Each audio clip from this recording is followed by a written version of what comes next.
Goiko lataren gorputzaren alboko etiketatze makina automatikoak lataren gorputza eta txapelaren goialdea itsatsi ditzake aldi berean.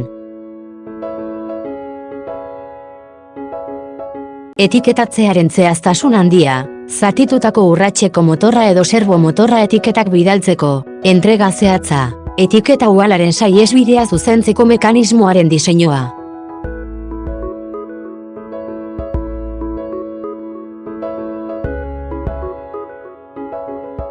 Ziurtatu etiketa ez dela ezkerrera eta eskuinera mugitzen trakzio prozesuan.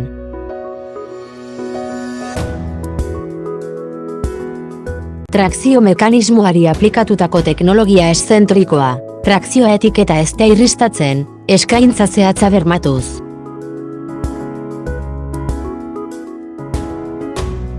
Jarraipen fotoelektriko automatikoak kontrolatu dezake, etiketarik gabe, kalibrazio automatikorik gabe eta etiketa automatikoko detekzio funtzioa, galdutako eranskailuak eta etiketa hondakinak saihesteko.